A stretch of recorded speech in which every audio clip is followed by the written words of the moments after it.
deep below the ground, like half a kilometre or more, there's rock which is very spongy. It's something like plastic foam with little tiny bubbles in it that contain gas.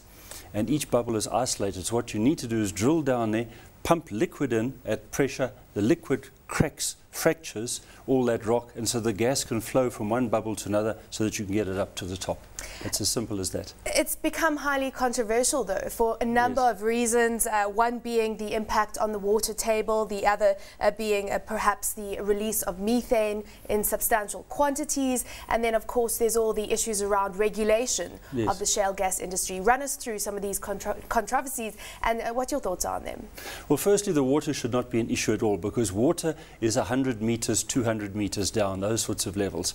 And the gas is found at like 500 meters or more, so the gas is way below the water. When they drill through the water, if they were to drill through water, then they would put sleeves through there and bring the gas through. So the chances of there being contamination of water is almost negligible. And now, as far as the methane is concerned, leaking out, that you don't want either, because that's what you're trying to extract. It's like trying to pump oil out and letting oil just flow down the ground. So they would not want to do that. So I don't believe there will be any leakage. There have been studies, though, from the Cornell University, also the Environmental Protection Agency over in the United States, and they've said that a substantial amount of methane is released into the Earth's atmosphere as a result of shale gas and fracking. And we know that methane is potentially more harmful than CO2 gases. Yes. I don't actually go with those studies. I know of those studies. There have been a few cases where there's been some very limited loss of gas into the atmosphere, but it really is negligible. Of the many, many thousands of wells that have been drilled, there's virtually nothing. So a couple of incidents that have been are really not of any merit. And of course, as I said, they don't want to lose the gas. They're trying to keep it. That's where the money is. What about the fact that it isn't as regulated as other energy industries? Well, there again, one needs to obviously have a sense of responsibility. So any company is doing it must approach it in a responsible manner, and one would assume that they would do that. Well, one would assume that, but yes. I mean, you know, there's a good assumption to make. Certainly. But of course, you know, how would you know what chemicals they're using, the implications of that, especially if they do have negative implications?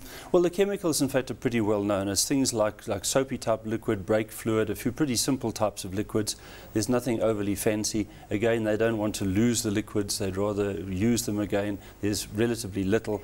So really, I think a lot of hot air has been generated for very little reason. Clearly, I'm in favour of there being serious regulation to make quite sure that there are guidelines, rules within which everybody should work. There must not be a sense of irresponsibility, and hopefully there won't be. Let's look at what shale gas has done for the likes of the United States. We know that it's perhaps halved gas prices in the US market, so of course that's a positive thing. Also, of course, energy supply and security of energy is another advantage. Just take us through what shale gas has done for the US economy. Well, it's done a lot. You know, part of what the US's problem at the moment is they've got so many regulations preventing them drilling their own oil and so on, that they're importing a massive amount which they wouldn't have to have imported if they didn't have as stringent regulations as they have. So we don't want to find ourselves in the same position. We've got to look. We've had our census recently. The likelihood is that we're going to get more than 50 million when the results come out. We need energy to drive the country. End of story. Yeah. Neighbouring states need it even more than we do. We need electricity. We need liquid fuels. We've got to get it from somewhere. So it would really be foolish to go along and stop ourselves using this to find that instead we have to import much more oil from foreign sources. So we really have to approach this, this volume, have a look at what's there, do the serious assessment, and then try and exploit it in a sensible way. We've seen now in the US economy it's been beneficial. It could be a lot more, not only for them, but for other countries, even like the UK. So we need to approach it with good sense. The National Planning Commission has come out and said they're for fracking. You clearly are also for fracking.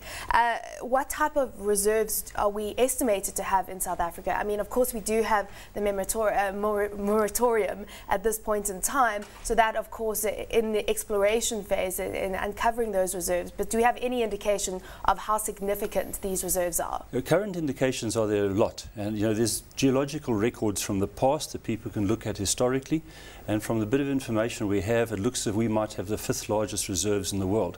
But of course, this next phase that they're trying to get into is the exploration phase, and that is to go now and find where it is, how much it is, so we can actually make the serious assessment. But current indications are that there's a lot.